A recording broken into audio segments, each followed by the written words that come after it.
Morning light spilled through the tall courthouse windows, painting streaks of gold across the polished wooden benches. The air carried the faint hum of whispers and shuffling feet, the sound of people waiting to be judged, to be forgiven, or simply to be heard. Judge Frank Caprio entered quietly, his robe flowing behind him like a soft shadow. The murmurs hushed. His presence had that effect, a calm gravity that filled the room with both comfort and accountability. He adjusted his glasses, scanning the docket, his familiar warmth settling the tension that always came before the first case of the morning. At the defendant's table stood a teenage girl, Emily Roberts, 17, her arms folded tightly across her chest. Her expression was equal parts fear and defiance, the kind of look that came from being young and sure the world was against you. Her mother sat behind her, wringing her hands nervously, eyes darting between the judge and her daughter as if silently praying for both mercy and understanding. Across the room, an older man in worn clothes sat quietly, hat in his hands, gaze fixed on the floor. His name was Mr. Parker. His posture told stories long before his mouth could, the slouched shoulders of a man who had carried too many burdens for too long. His coat was frayed at the edges, his shoes scuffed beyond repair, but there was dignity in the way he held himself, as if no hardship could erase the soldier within.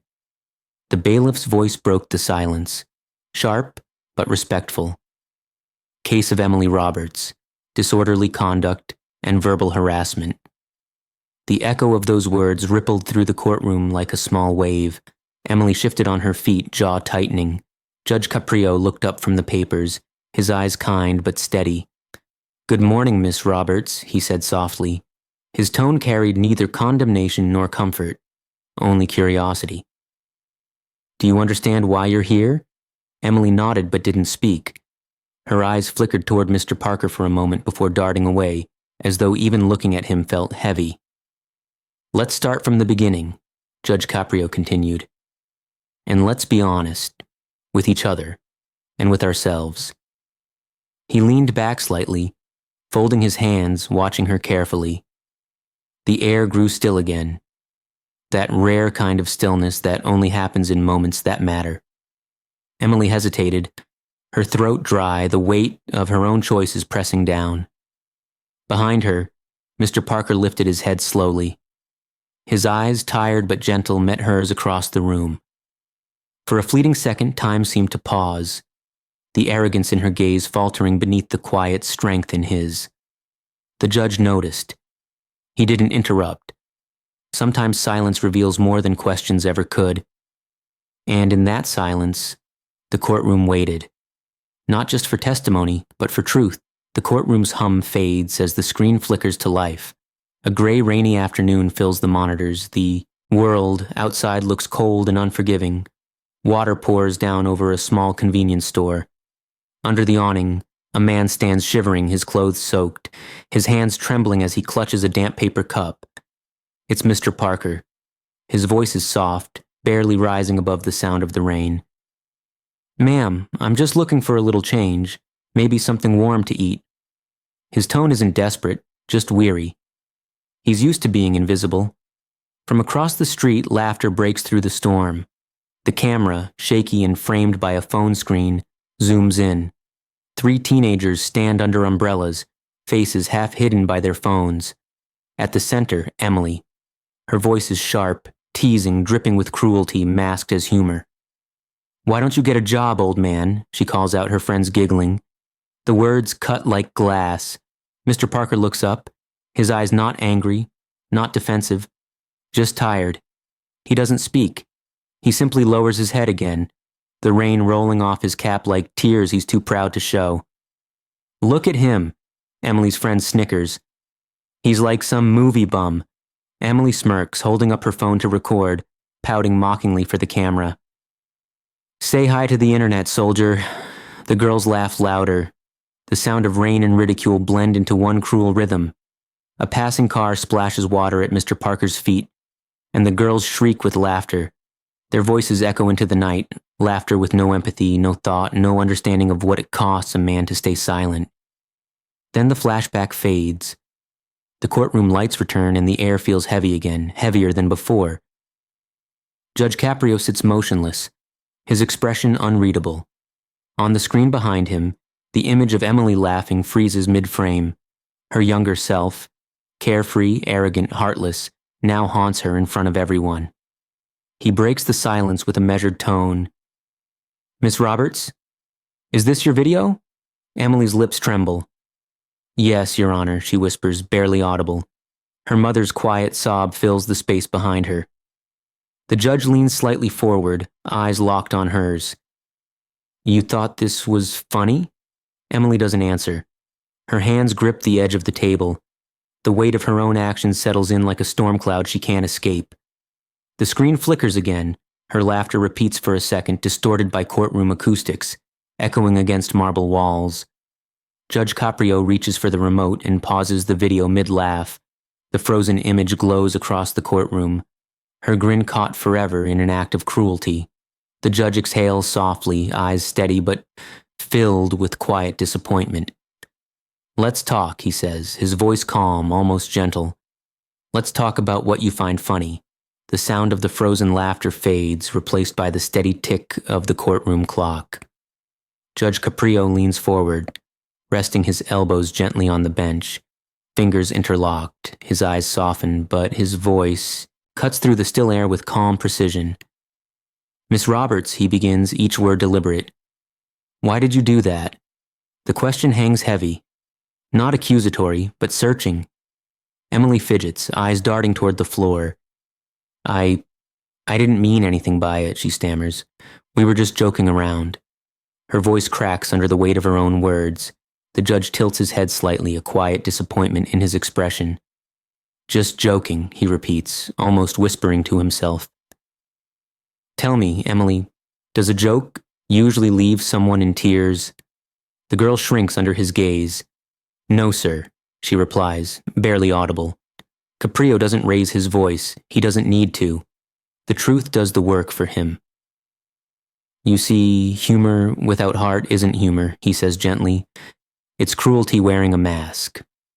Emily's mother shifts behind her, a hand pressed against her lips as if holding back emotion.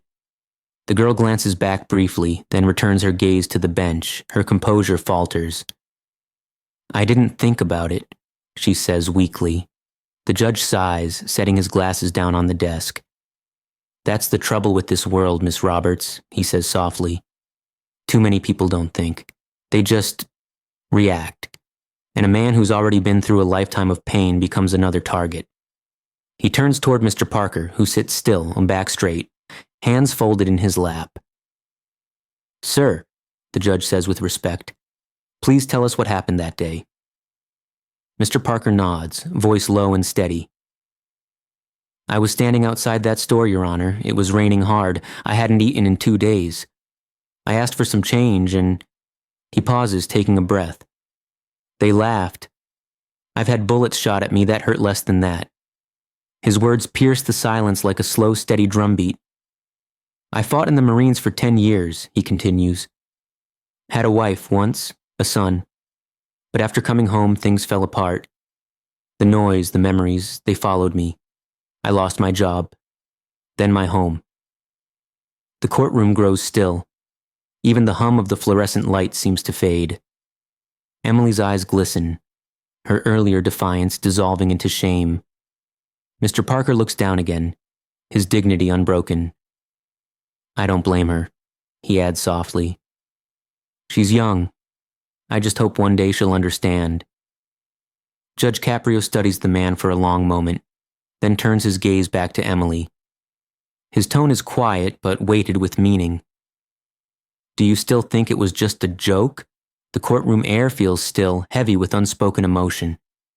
Judge Caprio folds his hands together and looks at Mr. Parker, whose posture remains straight, but tired, like a man who's learned to bear the weight of silence. "Go ahead, sir," the judge says softly. "Tell us your story."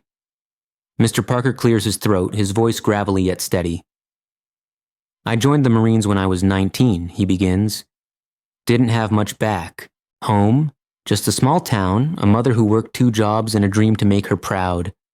His words hang gently in the air, every syllable measured, every pause intentional. I served 3 tours overseas, saw things I wish I could forget, friends who never made it home. Some days, I still see their faces when I close my eyes. The courtroom remains silent. Even the sound of papers shuffling has stopped. Emily watches him, her arms no longer crossed, her face no longer defiant. When I came back, he continues, everything looked the same, but nothing felt the same. I couldn't sleep, couldn't hold a job. The noise, the crowds, they made me jump. My wife tried to understand, God bless her, but I wasn't the same man. She took our boy and left. I don't blame her.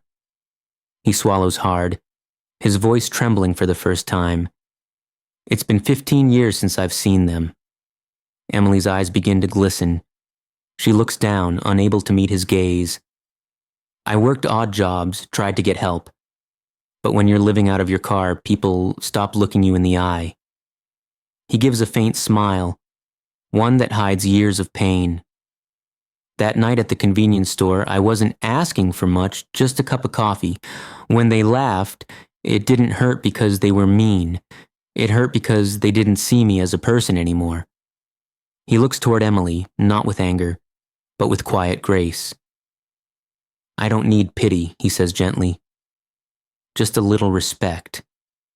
The room holds its breath. Even the camera operator lowers the lens for a moment, as if capturing silence itself. Judge Caprio's gaze softens. His eyes reflect both sorrow and admiration. Mr. Parker, he says with a slow nod, you've fought battles for this country, and now another one for dignity. And I assure you, in this courtroom, you are seen. Mr. Parker lowers his head slightly, emotion flickering across his weathered face. Emily wipes a tear from her cheek, her hands trembling on the table. For the first time, her silence isn't defiance, it's remorse. The judge lets the moment breathe. He looks between them, his tone quieter now, more reflective. Sometimes, he says, we forget that heroes don't always wear uniforms. Sometimes they sit quietly in the back of a courtroom, reminding us what humility looks like. The camera lingers on Emily's trembling hands, the weight of realization settling in as she begins to understand the depth of what she'd done. Judge Caprio rises slowly from his chair, his black robe catching the courtroom's dim light. For a moment, he doesn't speak, only looks at Emily, whose eyes are red from holding back tears. When he finally does, his voice is solemn, yet there's warmth beneath it, the kind that carries both authority and compassion. Emily, he begins, the real question here isn't what you did, it's who you want to be. The words seem to hang in the air, still and heavy, the kind that reach deeper than any punishment ever could. He walks around the bench, his steps measured and quiet. You know, he says gently, when I was a boy, my father used to tell me something every night before bed. He'd say, Frankie, life will test you in 2 ways, how you treat people when you have nothing, and how you treat them when you have everything. He pauses, his eyes distant for a moment, caught in the memory. Kindness isn't about what we say when it's easy, it's about what we do when no one's watching, when it costs us something. Emily looks up, her voice trembling. I didn't think it mattered that much, she whispers. Caprio stops in front of her, leaning slightly on the bench, his face softened but firm. It always matters, he replies. The smallest act of cruelty can echo farther than you imagine, and the smallest act of kindness, he adds, tapping his chest, can change a person's life. The courtroom is silent. Even the sound of traffic outside feels distant. Caprio straightens, his tone now measured and judicial. Here's what we're going to do, he says. I could sentence you formally, a fine, community probation, a record that follows you.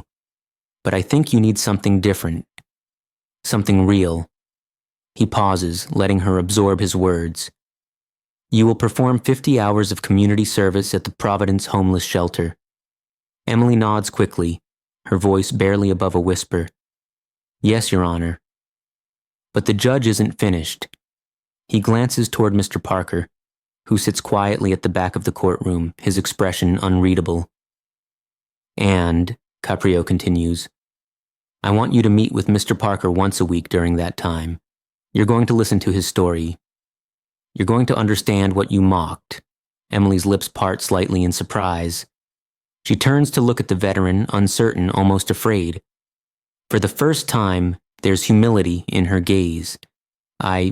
I will, she says. I promise. Judge Caprio nods once, a faint smile at the corner of his mouth. Then maybe, he says softly, we can turn this mistake into something that matters. Mr. Parker leans forward, his voice low but steady.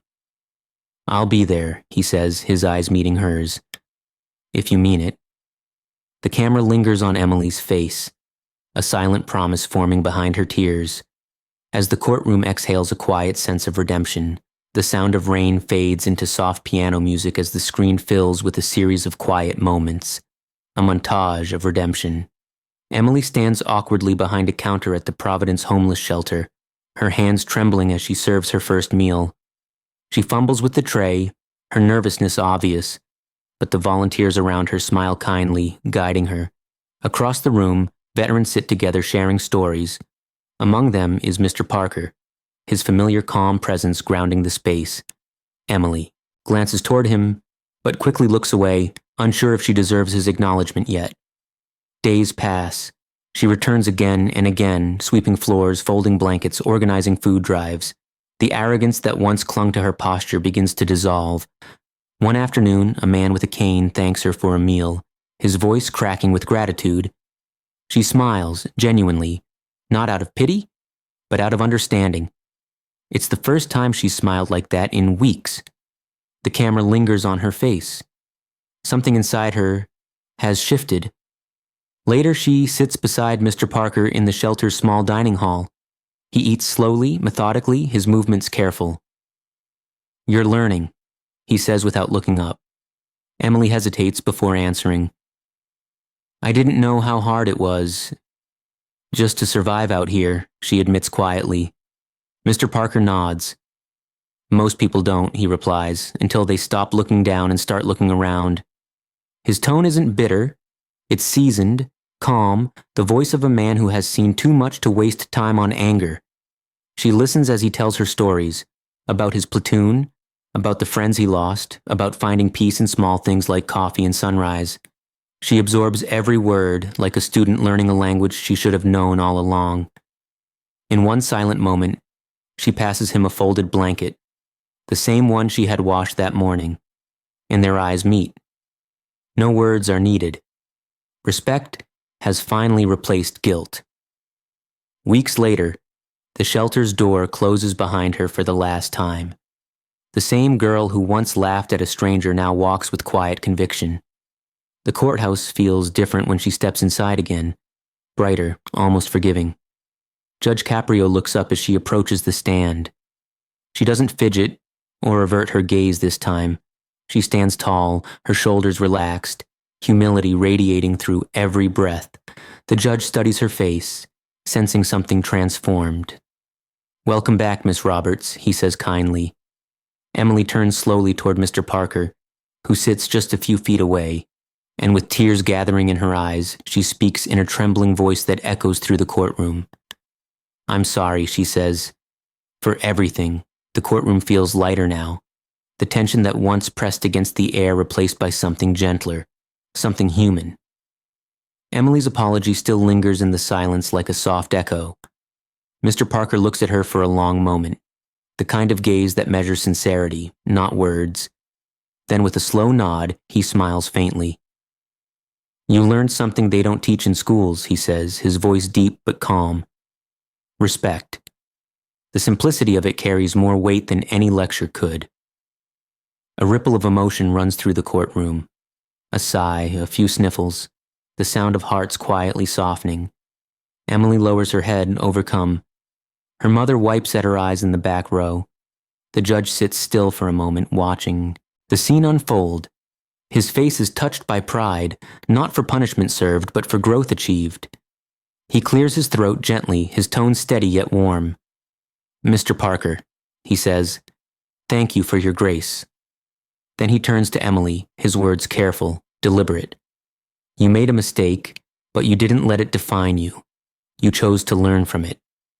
He rises, straightening his robe. The faint creak of the wooden floor punctuates the gravity of his next words.